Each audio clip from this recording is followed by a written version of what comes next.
Bueno, en la clase pasada estuvimos viendo un poquito algunas herramientas de análisis que pueden resultar de utilidad, con lo cual, de hecho, empezamos por definir los conceptos que los habíamos visto, pero que siempre está bueno clarificarlos, que es la idea de prioridad y criticidad. Entonces vimos que la prioridad nos da básicamente una orden de necesidad del tiempo, es decir, en qué momento necesito las cosas. Me ayuda a planear las etapas o planear los distintos sprints o planear las distintas versiones que voy a ir sacando del desarrollo, dándome orden por supuesto, y me va a dar también la posibilidad de planear los tiempos de desarrollo que necesito, ¿sí? Y es muy importante considerar, de hecho lo que dice el, el Velociraptor es cierto, de que si todo es prioritario, nada realmente es prioritario. No puedo tener todo en prioridad 1, ¿sí? Tiene que haber una variación de prioridades. La criticidad lo que me da es si es crítico o no para el funcionamiento. Hay veces que puedo tener algo que es prioritario, pero no necesariamente crítico. Lo tengo que tener cuanto antes porque me lo pide por ahí el cliente al que lo estoy dando, pero no es crítico para que funcione el sistema, ¿sí? Ahí está la diferencia justamente entre criticidad y prioridad, ¿sí? Entonces, ¿qué me lo da? Me lo va a dar los escenarios y procesos, me van a decir qué cosas pueden llegar a ser críticas, me da forma al proyecto porque me va a decir, bueno, para poder tener toda esta parte prioritaria quizás hay cosas críticas que también tengo que atender. Y si la prioridad es muy baja, puede haber ocasiones en las que incluso puedo desestimarlo por completo. ¿Cómo se maneja estos niveles de prioridad y criticidad en distintas empresas, distintos proyectos, distintas filosofías de desarrollo? Normalmente hay un indicador muy similar a un modelo de semáforo donde voy a poder poner una prioridad alta o una criticidad alta, una prioridad media, una criticidad media o baja, tanto prioridad como criticidad, ¿no? En algunos casos puedo que tenga más de un nivel de alto, si tengo algo que además de prioridad alta lo pongo prioridad absoluta o prioridad crítica, incluso lo he escuchado, o bajo podemos llegar a poner incluso algo de prioridad baja o directamente totalmente no necesario, que por ahí lo ponemos por una cuestión de formalidad o lo que sea. Esto también, tanto de la prioridad como criticidad, y esto se está dando ahora mucho en lo que se habla como es software dado como servicio, básicamente se crean estos roadmaps donde voy a dar a entender qué cosas voy a tener disponibles y esto lo voy a poder tener en base a prioridad y criticidad de las distintas funcionalidades, de los distintos procesos que mi proyecto va a tener, ¿sí? Roadmaps de varios tipos, de hecho discutimos algunos ejemplos, típicos son algunas cosas como SAP, distintas versiones de SAP, Navision, por ejemplo, e incluso algunos videojuegos lo tienen hoy por hoy, donde van diciendo qué eventos o cosas se le van a ir agregando a futuro, ¿sí? Justamente los juegos que se presentan como Games as a Service, que es básicamente una extensión de la idea de software as a service, ¿sí? O live services. Después hablamos un poco de lo que es el concepto de dependencias, donde aclaramos que en definitiva una dependencia cuando yo tengo un sistema, un subsistema o un proceso o funcionalidad que necesariamente depende de otra y que al depender me puede cambiar ciertos niveles de prioridades y criticidades, ¿sí? Y puede surgir algunos casos donde a medida que voy trabajando van apareciendo dependencias que no eran inicialmente evidentes, o sea que surgen al avanzar en el desarrollo, avanzar el diseño o durante la misma etapa de análisis, ¿no? Un ejemplo claro que dimos es si estamos desarrollando un sistema de pago, tendríamos que pensar en los sistemas de seguridad que podrían estar dependiendo o de los cuales dependerían en realidad, el frontend del cual dependería, conexión al proveedor de pagos o un sistema de auditoría. Y ahí vemos como, por ejemplo, que en realidad al hacer un sistema de pagos tengo que considerar esas dependencias que puede llegar a tener. Una cosa muy importante que aclaramos es que por lo general siempre hay una dependencia. Puede que sea una dependencia que no la vemos inicialmente, insisto en esto, pero siempre hay una dependencia, siempre hay una funcionalidad de la cual dependemos. Con lo cual, cuando empezamos el desarrollo de algo, tenemos que ver justamente la dependencia para no hacer algo en el vacío o hacer algo que después los elementos que dependen de él no se puedan realmente machear. Bien, otra de las herramientas de análisis que vimos en la clase pasada es el diagrama de actividades, donde básicamente vimos algunos ejemplos básicos, donde tengo un punto de entrada, acciones, en el ejemplo de arriba eventos paralelos, o acciones paralelas mejor dicho, y el fin del flujo. ¿Sí? En la parte de abajo también tenemos acciones, una decisión y acciones alternativas y también el cierre del flujo. ¿Sí? ¿Qué es básicamente esto? El diagrama de actividades me permite, con distintas acciones, normalmente expresadas en verbos de tipo regular infinitivo, expreso las las acciones que voy dando en cada paso. ¿Sí? Esto tiene que ser simple, fácil de entender, y de hecho el diagrama mismo lo es así. Y representativo de ¿qué? De una cadena de actividades que eventualmente me pueden representar las acciones que puede hacer una persona para interactuar con mi sistema, un escenario que yo quiero describir, ¿sí? O un proceso básico que estoy empezando a definir. ¿Sí?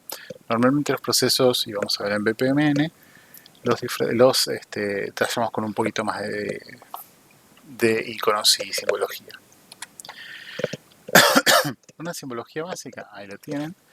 Normalmente, y esto varía en algunas herramientas que de hecho se dedican a hacer diagramas, el inicio puede ser un círculo blanco o un círculo blanco concéntrico.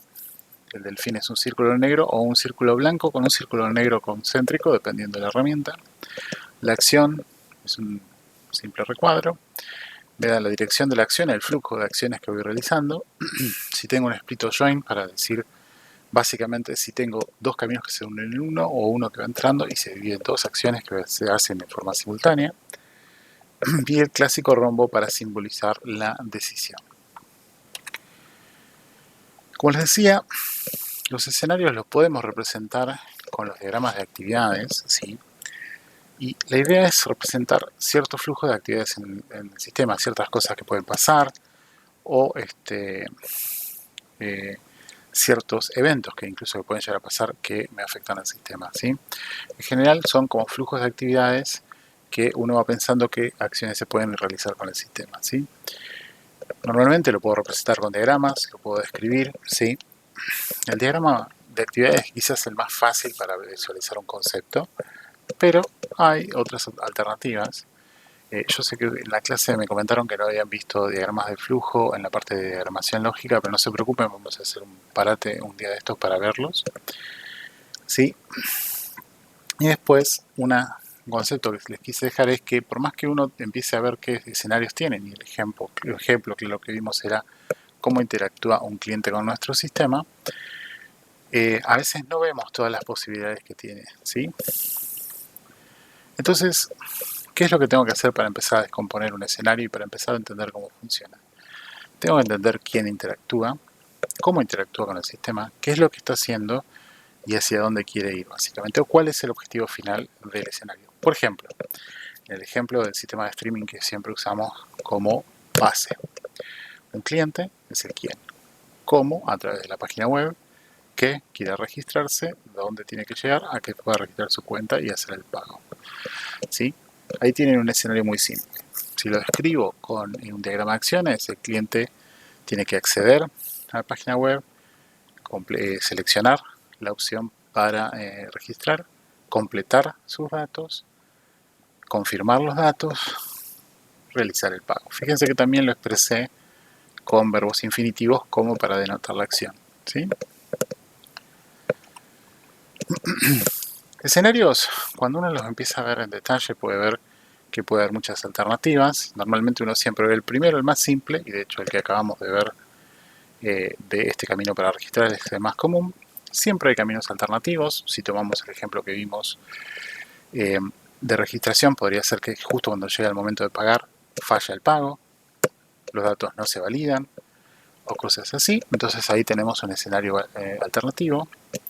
Hay casos extremos, cosas que por ahí la ocurrencia la esperamos que sea mínima, pero un ejemplo que se me ocurre ahora Es, por ejemplo, una persona que se registra es una persona con nombre chino y nuestro sistema no soporta los caracteres de ese idioma, independientemente de que haya uso de caracteres romanos, pero bueno. Pero supongamos nuevo, ¿no? Que tenemos una persona de origen chino, o sea, quiere registrar nuestro programa, quiere usar su idioma para registrar su nombre y el sistema se lo rechaza porque no reconoce los caracteres, ¿sí? Que ahí también entramos en algo que es un caso extremo o un caso límite, que ahora lo vamos a ver, ¿sí? Esto también me permite ver desde el punto de vista del cliente dónde puedo explotar o empezar a ver cómo aprovechar o jugar al sistema contra sí mismo, ¿sí? Que son justamente el análisis de escenarios donde yo encuentro vulneraciones, como les decía, no sin entrar en hackear el sistema, sino en aprovechar o explotar sus propias reglas contra sí mismo, o sea, lo que a veces se conoce también como exploits. Bien, ahí hemos visto una herramienta de ejemplo para poder hacer los diagramas de actividades muy simples y también definir escenarios. Lo podemos hacer con el Draw.io que usamos como siempre.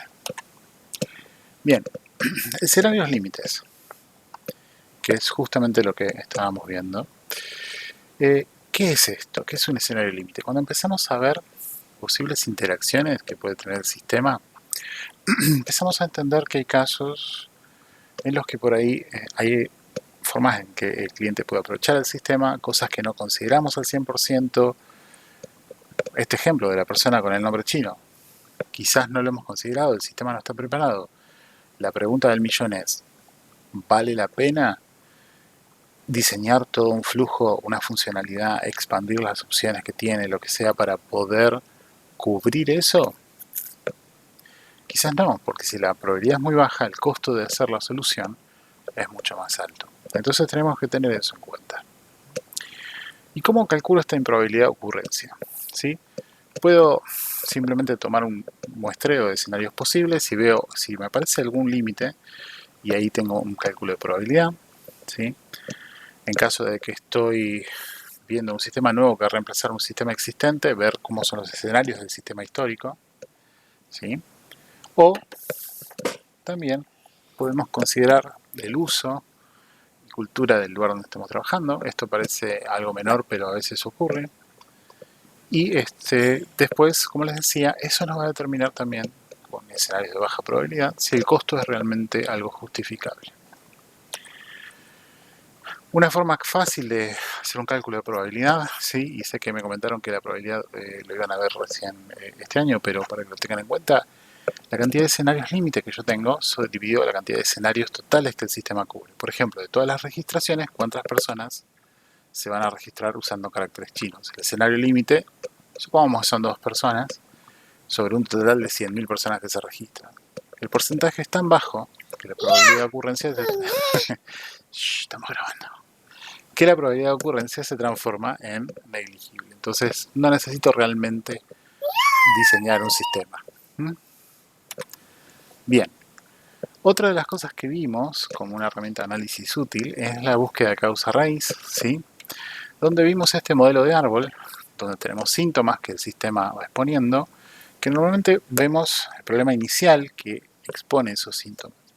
Pero muchas veces hay que ver hacia fondo cuál es la realidad, a ver si no hay algo más que ocasiona ese problema, ¿sí? De hecho, un ejemplo que dimos, de vuelta en el sistema de streaming, que siempre usamos de ejemplo, es qué pasa si estamos recibiendo gente que está recibiendo un mal cobro de su suscripción, ¿sí? De repente puede ser que hay un factor o un precio que está mal configurado. Ese sería mi primer problema. Pero quizás si eso está relacionado con un parámetro, que de hecho en muchos casos son parametrizables estos precios, quizás tengo que ver si alguien que no tenía los privilegios necesarios accedió y me lo cambió. Entonces, ahí mi problema raíz no es tanto que el factor de precio esté mal, sino que hay un problema de seguridad de alguien que está entrando a cambiarme ese precio cuando no debería. ¿Sí? Entonces, esa es la idea de la causa raíz, buscar el punto final o el punto donde realmente la falla se encuentra. ¿Sí? muy importante sobre qué es buscar la causa de la raíz, y esto lo debatimos de hecho en la clase, la idea es encontrar cuál es la verdadera causa del problema para poder realmente solucionarlo. No es asignar culpas, no, no es pelear, no es ir al choque con una persona que quizás es el responsable del tema, ¿sí? La idea es, como dice ahí, solucionar la verdadera razón del problema. Muchas veces nos vamos a encontrar con que hay problemas que tienen múltiples causas, con lo cual hay que tener la mente abierta como para ver esas distintas causas.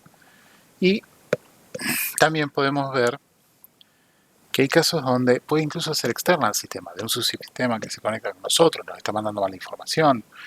Típico caso de sistema de transacciones, que hay algún dato de transacción que está mandando mal, alguna interfaz que se coordinó mal los distintos tipos de datos que están fluyendo de un lado al otro. Hay muchas alternativas respecto a eso, de hecho. Bien, esa fue la idea de la clase pasada. La próxima clase, que ya es dentro de unos pocos días, vamos a hacer un repaso general y vamos a hablar un poquito del tema de parciales. Los veo el jueves.